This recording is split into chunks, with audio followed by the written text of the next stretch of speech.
On today's show, we're joined by TSN hockey analyst, two-time Olympic gold medalist, and friend of the program, Cheryl Pounder. And we'll recap the Ottawa Senators California road trip where they go 1-1-1. This is Brady Kachuk, and you're listening to the Locked On Senators podcast. Your Locked On Senators, your daily podcast on the Ottawa Senators. Part of the Locked On Podcast Network. Your team every day.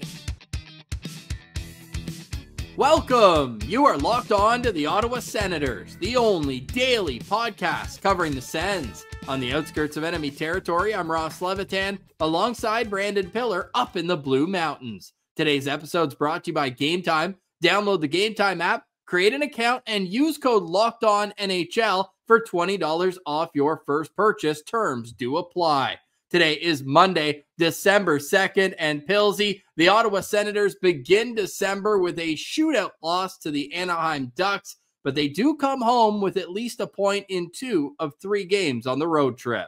Yeah, that's a great spin zone, Ross. We're not going to talk about how this team's 29th in the league and that the team they just lost to was the Anaheim Ducks. They're great. Good in their last 4 games, but they've got a big stretch here coming up after this road trip, and obviously you'd like to see a little bit more from a road trip that includes seeing San Jose and the Anaheim Ducks. I mean, 4 points would have been great, but at this point, Ross, we'll take the 3 points on that road trip. As long as this is a much, 4 times I said on purpose, better homestand for the Ottawa Senators coming up. You've got 3 next games at home against 2 of the 3 against Eastern Conference opponents, the Nashville Predators on Saturday, but the games up against the Red Wings and Islanders, they're must-win games, especially Detroit. Now, Ottawa's flying home from California today, so it's going to be a day off for the team in terms of on ice, and we will see what happens next, because I have a feeling we could see a roster move before Thursday. I'm not saying a big one, but I wouldn't be surprised if after the way things have been going now for a little while, if they don't try to do something to get a little fresh blood in the mix. Well, I mean, Ross, they had the opportunity to do that. They brought Donovan Sabrango along for this road trip, which even included a back-to-back, and they didn't insert him into the lineup. I mean, sweet trip for Donovan Sabrango. You get a boost in pay, and you get to go to California in late November, so that's great for him. But I don't know what they can really do here. Like, are you suggesting a player be sent down to Belleville as a shakeup, or more a player being brought up to Ottawa as a shakeup?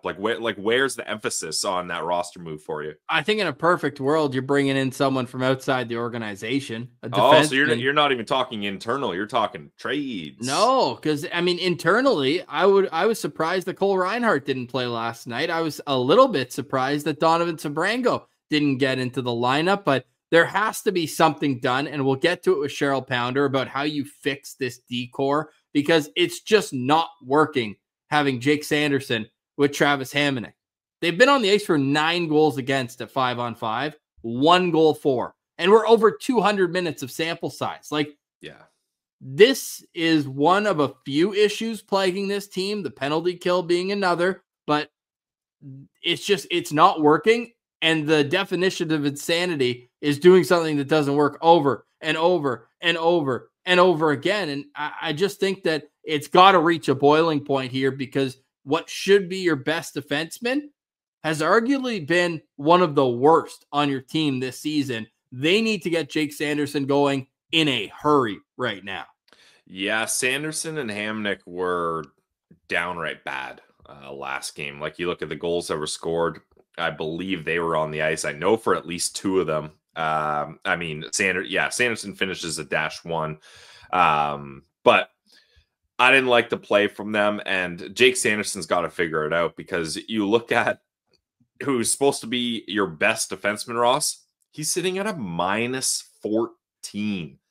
No one else is even, I was going to say, Ross, no one else is even in double digits in the minus. Well, would you look at that? Travis Hamonic is a -10.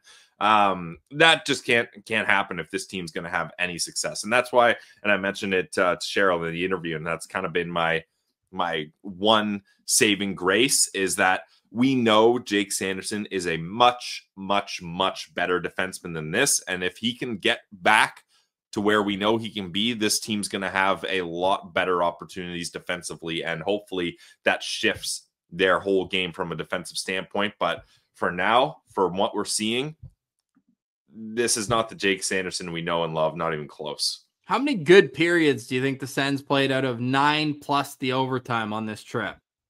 Well, no good periods against the Sharks, so there's -3. I don't know. Did they have any good periods against the Kings? Not really. So there's -6. The answer's 1. The third period against the Ducks. Yeah, that's the only one I would consider. So that's not great. It's not great. It's not good. Ugh. Frankly, it's downright awful. The only thing that's keeping me hanging on by a thread here is this upcoming homestand. I really think that if you lose to Detroit on Thursday, it might be time to turn that panic button not only on, but hit it. Because things are unraveling. It's getting late early again. It's early December right now. And sure, you're 0-1 in December, but you just had another awful November. The curse continues in November for this team, but you couldn't ask for a more easy, for lack of a better term, schedule coming up for the Senators. Important games, but ones where they're going to be favored again in every game, betting odds wise. And they have been for a lot of their home games this year. They need to find a way to string together a 10 to 15 game sample where you lose 3 out of 10 or 2 out of 10 with a couple overtime losses. This team is just so consistently inconsistent that it's hard to get any sort of hope that things are going to turn around. Yeah, it is hard to have any hope that things are going to turn around, Ross, because we are seeing great performances from some players like Tim Stützle. Again, another great performance from him. Brady Tkachuk, 2 goals, 12 shots. He came so close to getting the hat trick, and that would have been huge for this team, but it doesn't work out. Linus Ullmark, I thought this was one of his best games yet. He had a lot of great glove saves, a breakaway save on Vetrano.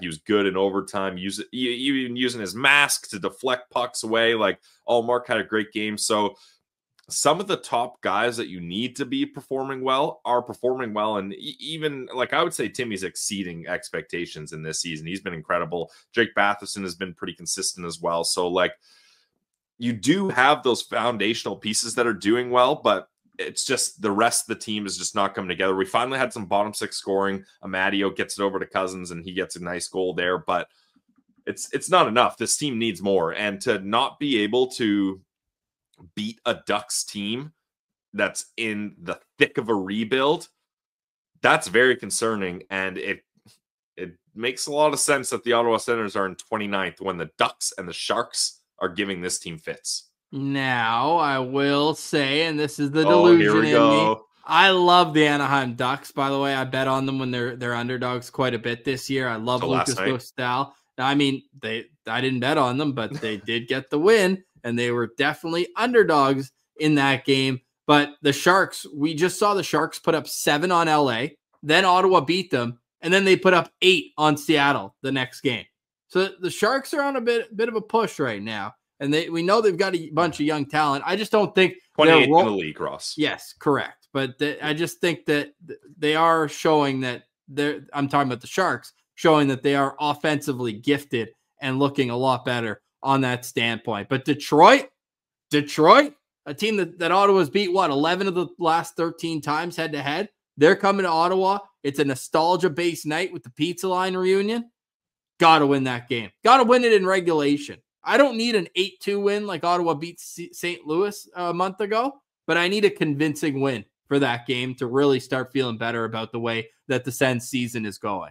Yeah, like, you can't be giving up points to these. You can't afford to be giving points to Eastern Conference teams. And they've got the overtime shootout loss merchants in the Islanders later on Sunday as well. You cannot allow that to happen because, Ross, I know I've been a little down, and I'm emphasizing that the Sens are in 29th place out of 32. However, it's not that crazy when you shift it over to the wild card standings to think you're 5 points out of a wild card spot. But the issue is you have a million teams ahead of you that you have to jump. So if you're hoping to have any chance of even getting to a point where you're in meaningful games, you cannot allow these teams like Detroit and the New York Islanders to get you to overtime and get that 1 point. Even if it means that you get in the 2, you got to get the clean 2 points, especially at home. You certainly do. And the Ottawa Senators will start that homestand on Thursday. And our guy Eddie on Twitter says that they've only played 6 divisional games so far. They've won 4 out of 6 of them, the losses to Montreal and to Buffalo. That means there's still 20 divisional games coming up, and it starts Thursday. So you better start racking up points in those situations. Let us know in the comments on YouTube how you're feeling about the Ottawa Senators after a 1-1-1 trip. Do you think that the third period from Shane Pinto, Michael Amadio, Nick Cousins, the guys who we have been talking about needing to step up, if you think that will continue onto this homestand, and what you need to get any sort of confidence that this team can get a win streak going and get back into the mix. On the other side, Cheryl Pounder will give us the insight from her thoughts throughout the season. We'll get to that next. You're listening to Locked On Senators, your team every day. Today's episode is brought to you by our friends over at Gametime. Gametime has a new feature called Gametime Picks, and it makes getting tickets for your favorite live events even easier. Gametime Picks filters out the fluff to show you only incredible deals on great seats, so you're not wasting time searching through thousands of tickets you don't want. All-in pricing feature. Make sure you turn this on, and you're going to get the price up front, no surprise fees at checkout. Get a panoramic view from your seat in the app before you buy. The lowest price guarantee or Gametime will credit you 110% of the difference, and your purchase is covered with the most flexible customer service policy in the ticketing industry. So take the guesswork out of buying tickets with Gametime. Download the Gametime app, create an account, and use code LOCKEDONNHL for $20 off your first purchase. Terms apply. Again, create an account and redeem code LOCKEDONNHL for $20 off. Download Gametime today. What time is it? It's game time.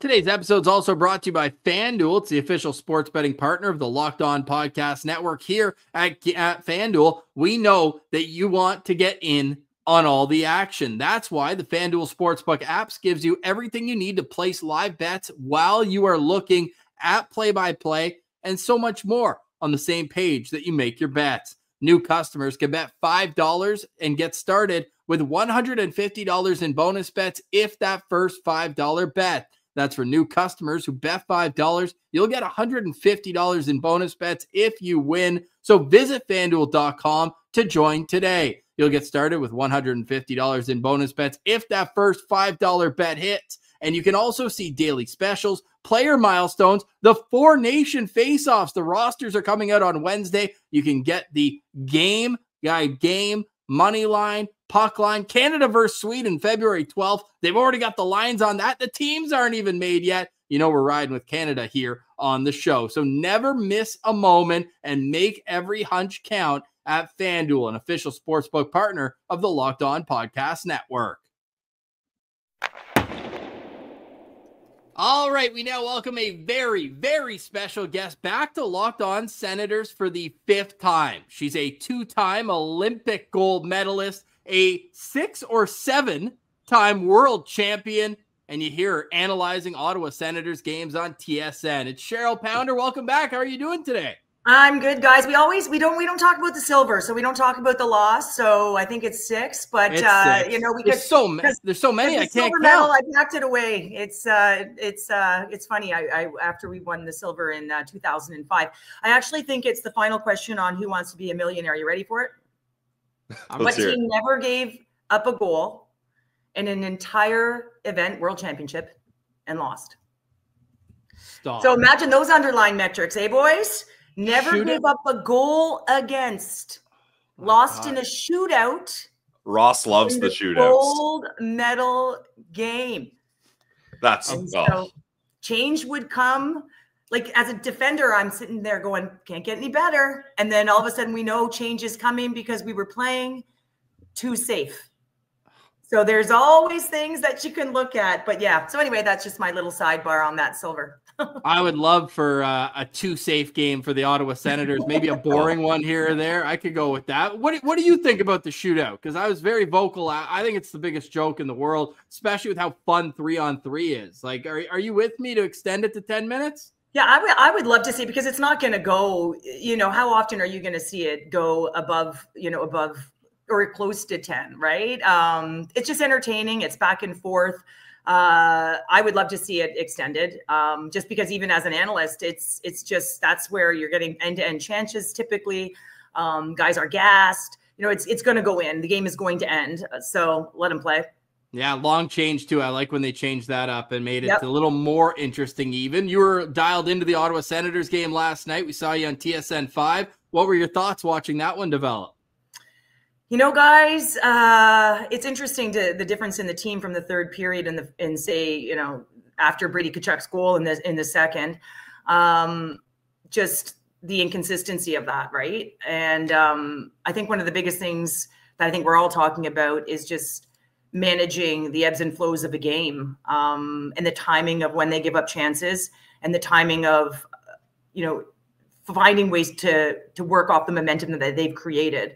So, the last minute of a period, the beginning and the end of periods, obviously for them are critical right now. They've got to find ways to close out those periods.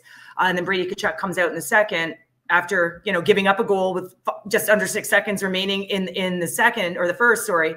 And, there's no response after that. So for me, for this team, I really think the response, in game is sort of their je ne sais quoi, if you want to talk, they've got to find a way to respond.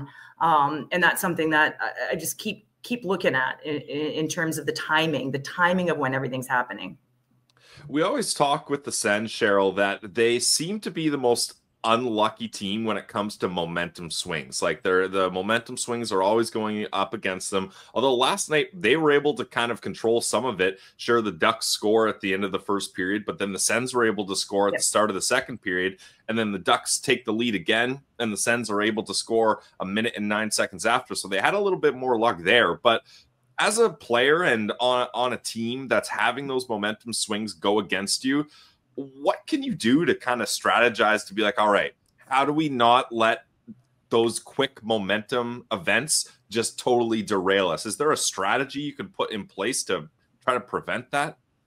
Well, even coaching, if you look down a bench and sometimes you definitively know the next guy up that you can put out there in that moment that's going to settle you in, or perhaps that next shift coming off of a goal for as well, you're continuing with the wave.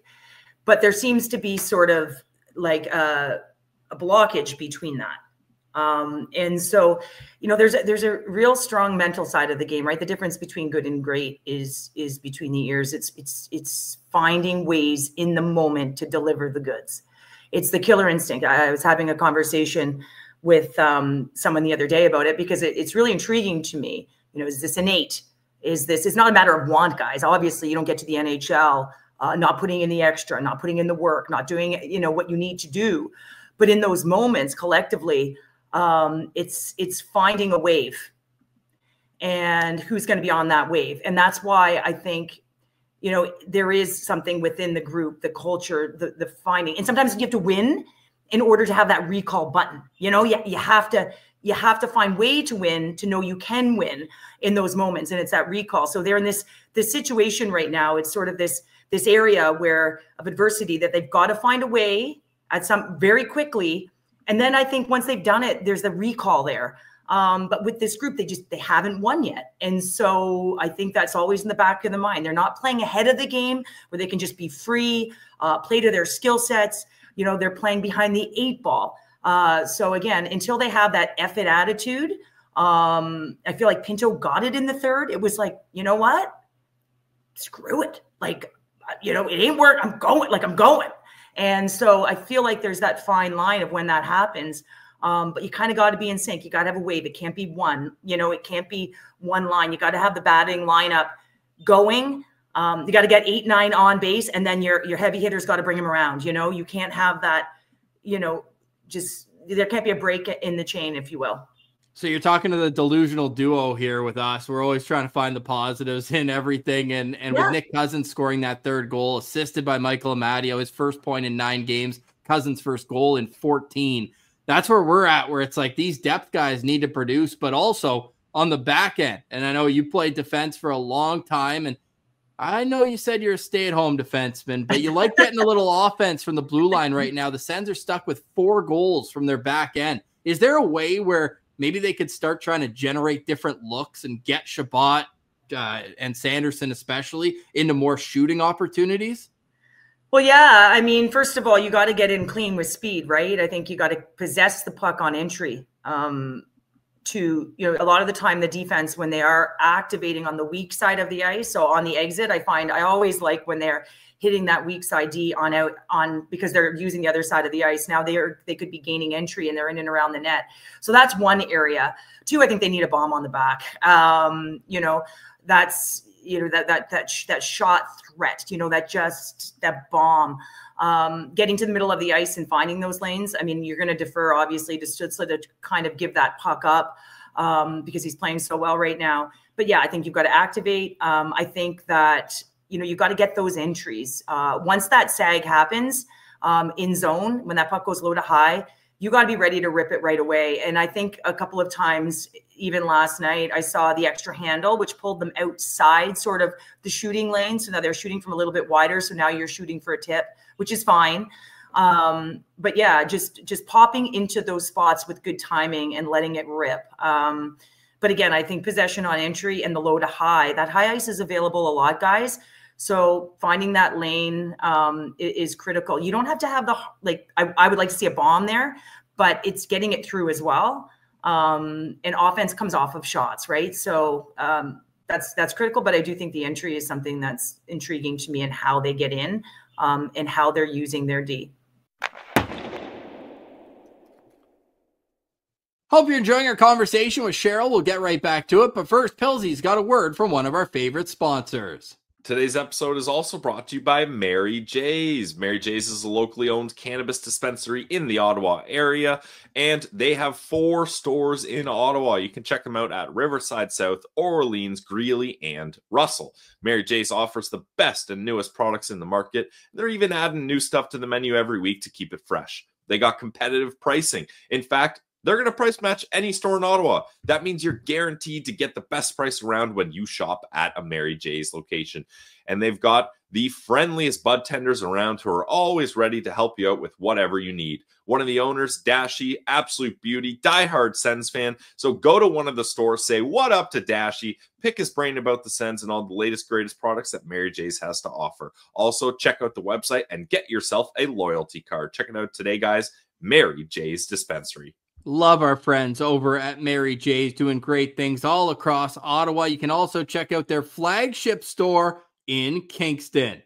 Today's episode is also brought to you by Prize Picks. If you want to make live money real quick on sports action, join over 10 million members and billions of dollars in awarded winnings at Prize Picks. Prize Picks has made daily fantasy sports accessible to all. Just pick more or less on at least 2 players for a shot to win up to 100 times your cash. Run your game all season long on Prize Picks. Prize Picks invented the flex play, which means you can still cash out if your lineup isn't perfect. You can double your money even if one of your picks doesn't hit. Prize Picks puts its members first.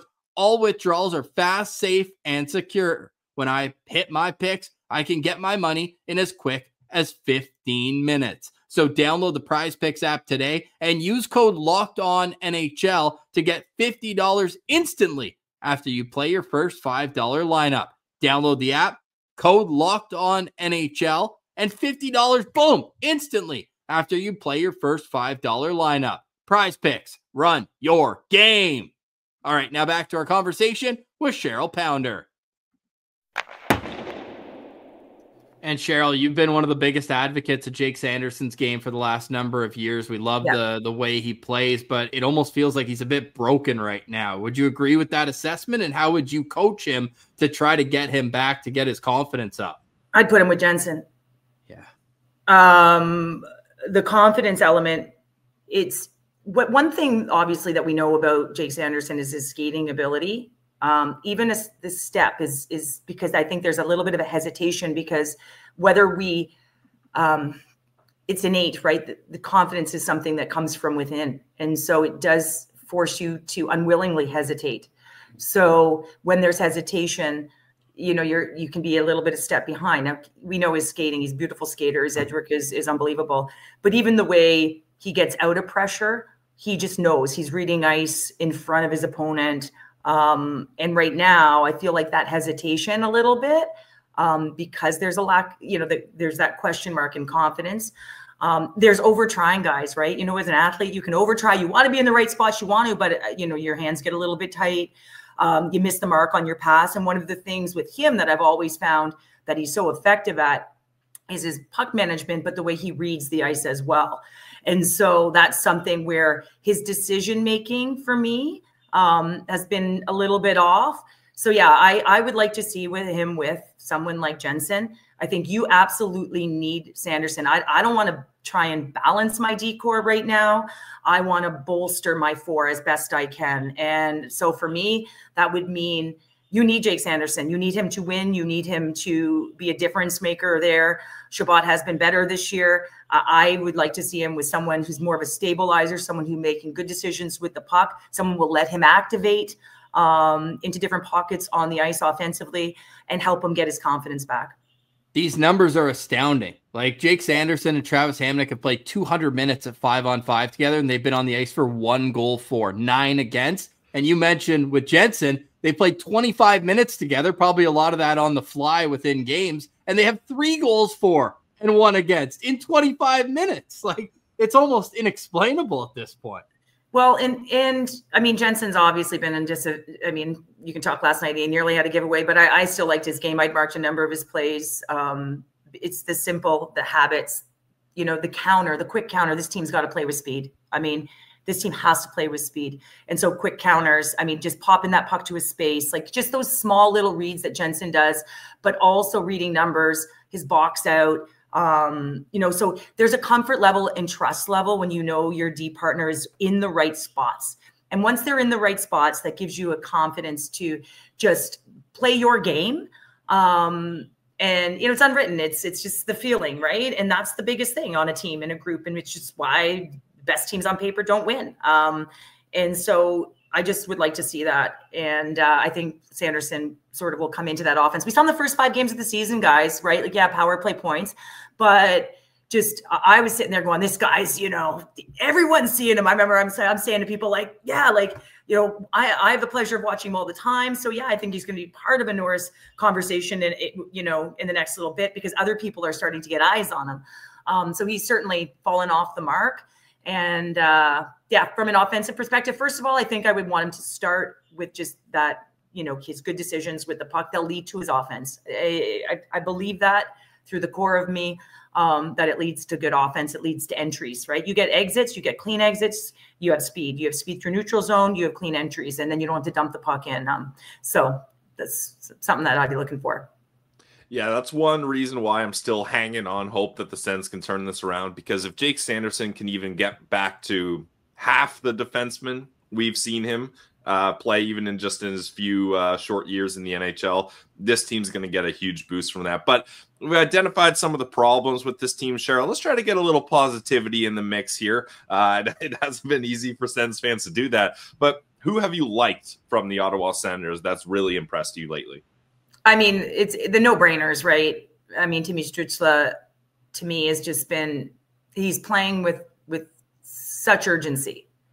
And you almost, there's a consistency now, right? I used to watch him when he first started, and I'd be like, okay, the play dies on his stick a lot. He tries to do too much. And I wasn't sure, like, I knew he was a great player, but I was like, how is this going to translate? And over watching him in his maturity, I think it's a will, with skill, which is interesting because your finesse players, when you apply that grit to their game, it's message sending. And so he's trying to lead. He's trying to put the team on his back as a young player. One of the things I really like, guys, and we know what he does, his exits, how he's controlling the entries. I'd marked him like this guy's controlling the areas of the ice. What I really like about him right now is his race to position. And when I talk about this, what I mean by this is when you're off puck and the puck is transitioning, you have to race to your next spot. And that's something the Ottawa Senators aren't always good at. You know, you saw it on the I forget what goal it was. You know, you've got to race to position. And so if everyone started had that mindset in transition to race to position, it puts you in just good spots on the ice. And so off puck defensively, yeah, he's going to have his gaffes and he's going to have his turnovers. That's what happens when you're an offensive player trying to make things happen. But the race to position has been something that I've really enjoyed, whether that's fighting for body position to get a puck, taking a hit, blocking a shot, just message sending stuff. And so I always say to viewers, like, you know what he does with the puck, you know that he's got vision, you know that he draws two and he can dish, he can shoot. I always like to see him shoot a little more, but yeah, I'd like to see him shoot a little more on the power play, actually, instead of working that low play with Tkachuk all the time, because, you know, goaltenders can get square to him in the post. But anyways, that's another conversation. So yeah, so for me, Tkachuk, obviously, last night, you know, doing everything he can. I was looking at exits and entries. He was controlling the ice yesterday. 12 shots. 12 shots on it. Yeah, 12, right? 11 in regulation, one in the OT. Just doing what he could from an offensive standpoint to make things happen.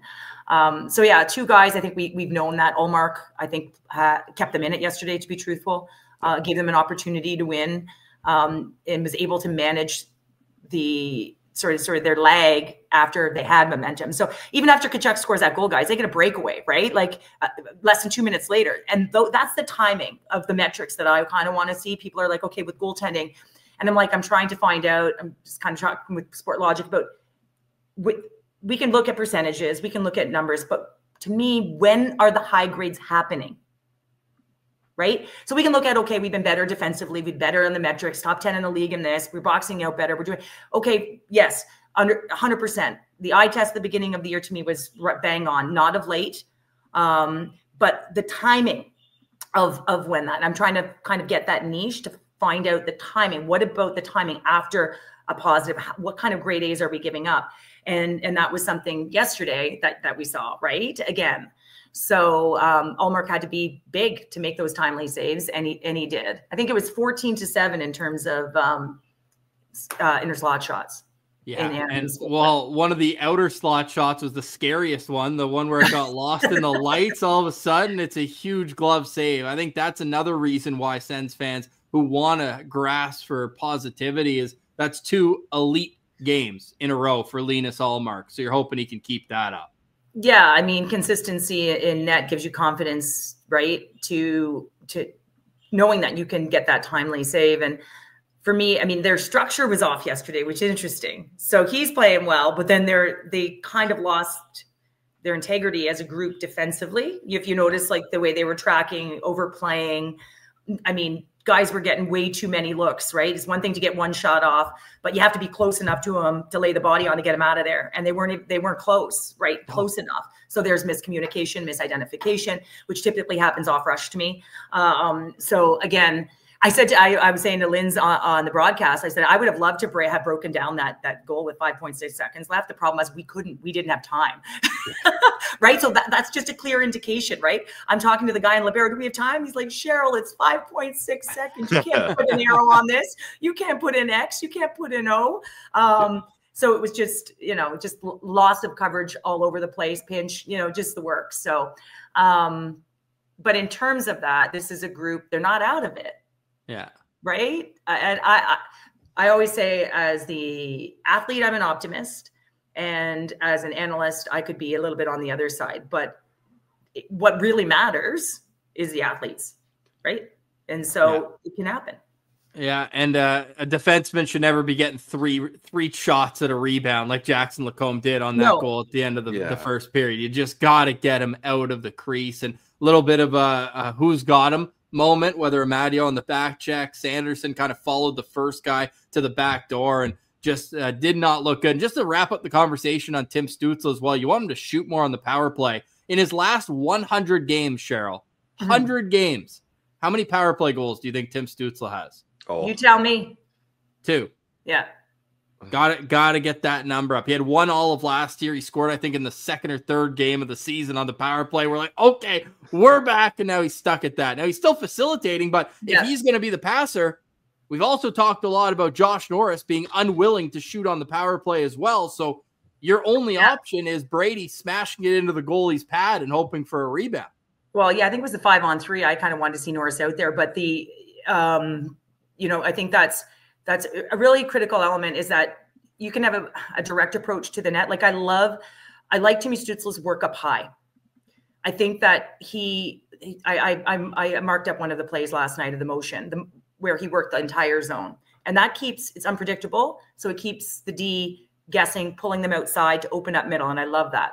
But when that puck, if it works high to him, sometimes he's got that shot right away and he'll go low to Tkachuk. But the problem is the goalie seals that post right away. And goalies are big. We know how big goalies are nowadays, right? So once you get in tight, you're jamming the puck a lot of the time, especially if you don't have the lateral back post available to you. So if it pops back out high, I'd like to see him rifle it. And even if you don't score, like you are creating chaos off a shot, and you're most likely going to get the puck on retrieval. So again, I like the option. I love him working high. I love the switches. I think the motion that pulls coverage out and allows those lanes to open up, which of course Stützle can find. But I'd like an option to go back to him as the shooter. I think that would be, interesting and unpredictable. He works all areas of the ice on the power play, but I'd like to see him take the shot when he does have it. Yeah, we'd all like to see him shoot a little more. The Senators' power play overall has actually been one of the bright spots of this team. Yep. However, Cheryl, on the flip side, the penalty kill has really struggled. They've allowed a power play goal in 5 straight games. They're in the bottom of the league when it comes to penalty kill percentage. Final question for me, as a defensive-minded player yourself, what do you think this team needs to do to at least get to middle of the pack in the penalty kill? Like, what are you seeing on the penalty kill that's a really glaring, obvious fault with this Sens unit? Stick position. Like getting in passing lanes? Yeah, lanes, yeah. Leading with stick, strong stick, extension of stick on puck, taking away lane. Goalies get beat on the lateral, right? On the cross seam. So the first move of the lead of your stick is everything. And a lot of the time you try and steer down wall, and when it doesn't work, you're opening up, depending on what you're playing a wedge, or, there's a bunch of different options there. But for me, once they're in and they're set up, sure.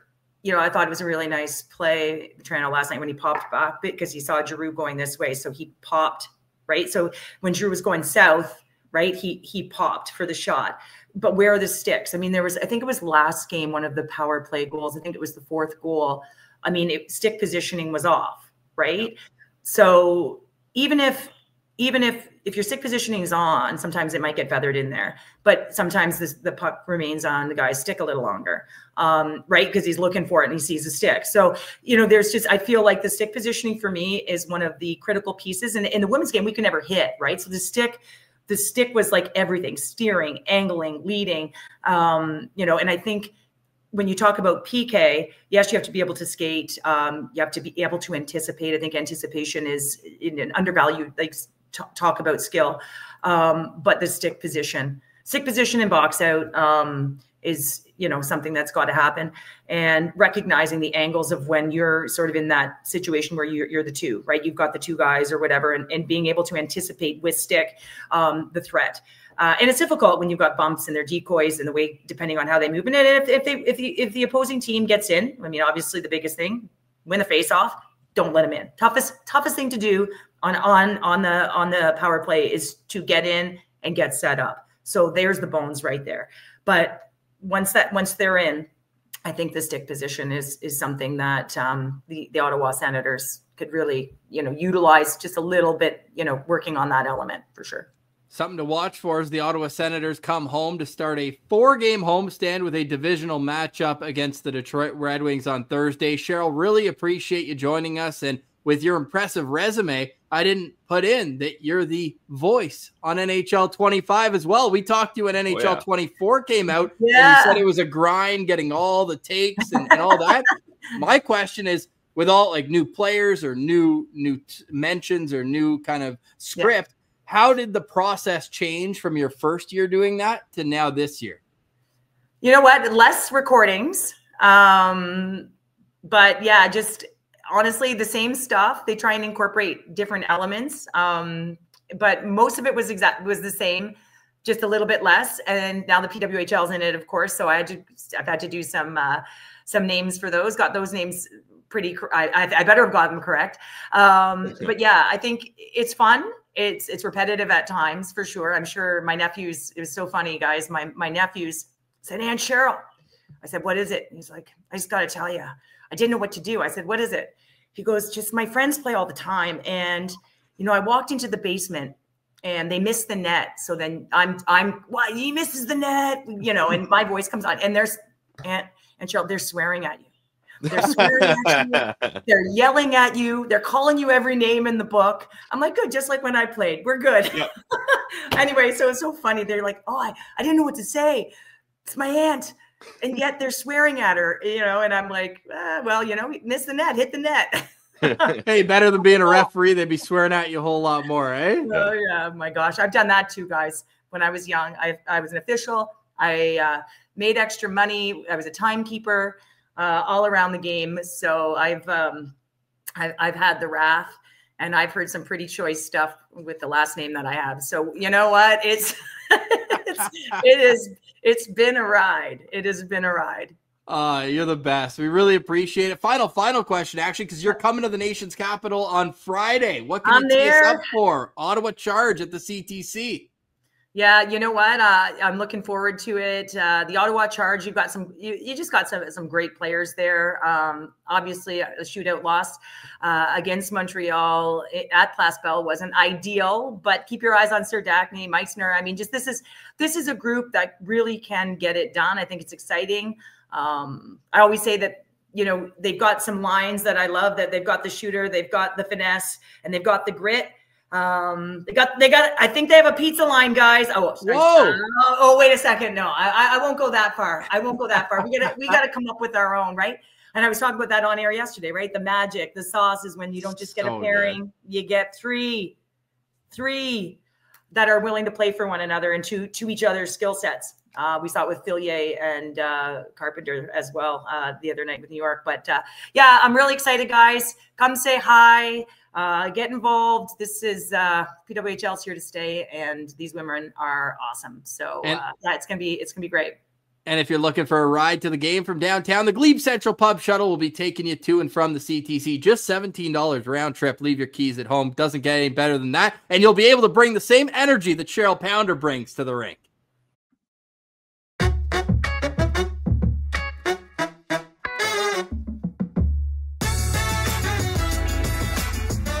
All right, Pilsy. Great conversation with Cheryl. I feel smarter after it and thinking that why not just try Jake Sanderson with Nick Jensen? It makes so much sense. Yeah, I mean, certainly more sense than having Travis Hamonic, arguably your worst defenseman on the top pair, and having Nick Jensen, arguably your best defenseman on the third pair. Now, they did go back to the Shabbat-Jensen pair, which is good at least, but yeah, what they have to do whatever they have to do to get Jake Sanderson going again. I don't care what it is. If he's not going, this team probably is going to stay in the same spot they are right now.